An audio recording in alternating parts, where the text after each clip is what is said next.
said, and you say it because it's written for you to say it so often, it is indeed an honor for me to be here tonight to present the Lucille Lortel Award for her outstanding body of work. And we present it to Eileen Heckart. We honor her not just for her extraordinarily acclaimed performance in Waverly Gallery, but for all that came before it as well. And for little kindnesses that nobody would ever know about if I didn't tell you about this one. When Eileen and I were working together on the series, and she played my Aunt Flo, my husband and I were building a house in the country, and I was describing to her this unimaginable, wonderful country kitchen with everything you could ever want, including upholstered furniture in it by the fireplace. It was just so great. And I said, but I feel like such a fool because I don't cook. I don't know how to do anything. Well, that Christmas I received her own needle-pointed sampler that came in a beautiful silver frame, and it says, and it's on my wall today, "Screw gourmet cooking."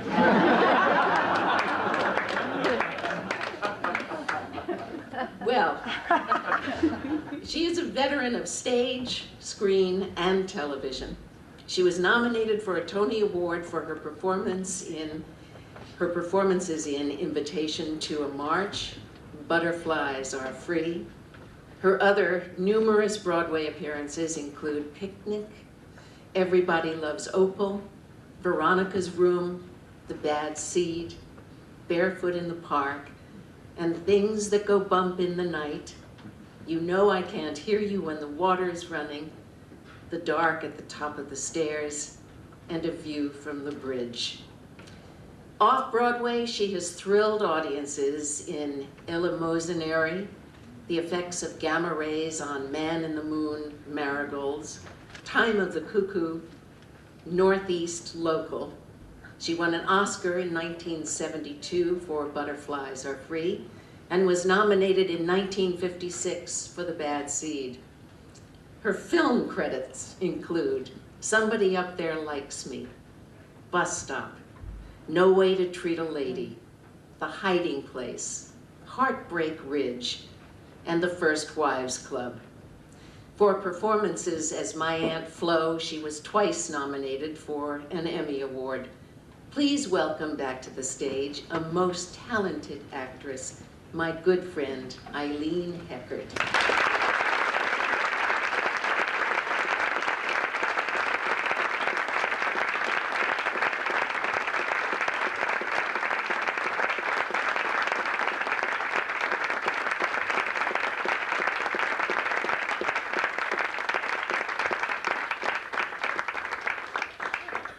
There have been times in my life when I think someone will stop me on the street and say, "Oh, The Bad Seed."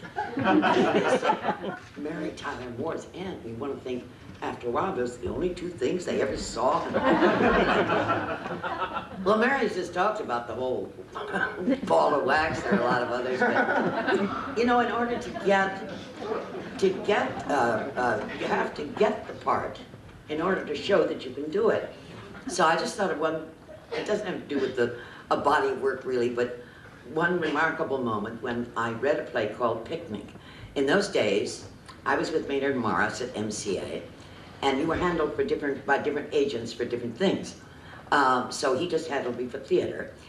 And you couldn't read the whole play. They just gave you sides. So I read the sides, and you know those moments when you say, that's mine. I know that's mine. Anyway, the day came of the readings, and I guess they had them for 2 or 3 days. Place was jammed, and Maynard said, you're due at 3 o'clock. So I went there in my suit and brogues. I mean, she's a school teacher after all. And I waited and I waited.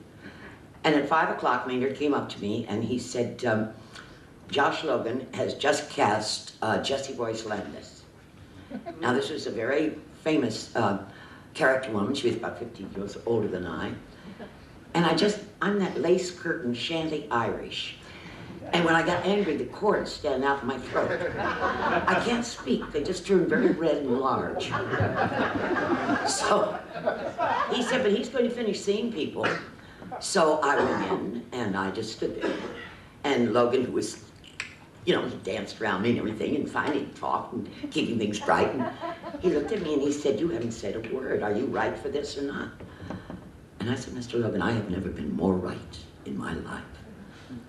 And he said, well, I think you better read. So I read, and they said, thank you. And I put down the script and left. And 2 weeks later, Marshall Jameson, who was his right-hand man, called and said, Mr. Logan would like to see you. And I said, I am not understudied. I did it twice, no more. He said, I don't think that's what it's about. So I went in and I read for Mr. Logan. And the third time I read for Mr. Logan.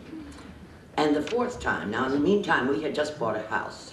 And Jack lost his job when he went to the bank to say, how can I refinance this? And they said, well, what collateral do you have? And he said, a pregnant wife. And, you know, that bank carried us for $35 a month for about 5 years. It's quite wonderful. Anyway, Mark, at this point, our oldest son who's sitting there, it was 6 months old. So when the fourth call came, Jack was moonlighting in a jewelry store, and they didn't like him to take calls or anything. So I knew I'd have to take the baby until we couldn't afford to sit her. So I brought him in on the train. And I had all the paraphernalia. And I took him to Bill McCaffrey, who was my television agent at that time, his office, and Art Carney babysat him the first half hour. And June Lockhart took over when it was time to change the diapers and stuff. And I finished the audition. I came back in about an hour, packed Mark up, and we went to Grand Central, and we took well, just about the time. He slept until we got off that train and all hell broke loose. And he was, oh, God, was he fussy. And I put him on the car seat. We got home, and the telephone's ringing. So Mark was still screaming. How he could scream so long, I don't know. I put him down on the doormat. I couldn't find the damn keys. We had a big tricolor collie by the name of Mr. Pushkin. He's screaming because he's lonely and he has to pee. And you know, he's hungry too. I got the door open. I got Mark in. I got him on the couch. I picked up the telephone. And Maynard Morris said, the part is yours. And I said, thank you. And I put down the phone. And I fed Mark. And I bathed Mark. And I put Mark to bed. And I walked the dog. And fed the dog, and I sat by myself about 8 o'clock, and I thought, it's mine. And I thought, let's celebrate. And we didn't have any cooking, Sherry. And I knew Jack didn't want me to use the telephone, we were so broke, but I called Jean Carson Collect, because I had to tell. And she didn't have any money, and I said, I'll pay you back, I really will. But the wonderful thing was, after all that, after we were in this, we were rehearsing for a couple of weeks, and Alan Anderson, who was Maxwell Anderson's son, was our stage manager. And he said to me, it's quite wonderful how you got the part. And I said, well, yes, thank you. And he said, no. He said, Josh hadn't made up his mind. He had gone. I went over to the playwright's office, and that's where Maxwell Anderson and Elmer Rice and all these other, Robert Sherwood, all these people were, you know, connected. And he said, and Kazan is doing Tea and Sympathy, and I looked at the casting sheet, and your name was penciled in as this little school teacher at the top of and I said, yeah, and he said, well, I went right back and told Josh, he said, Kazan wants her, and he said, Kazan can't have her, I've got her. That's how I got her.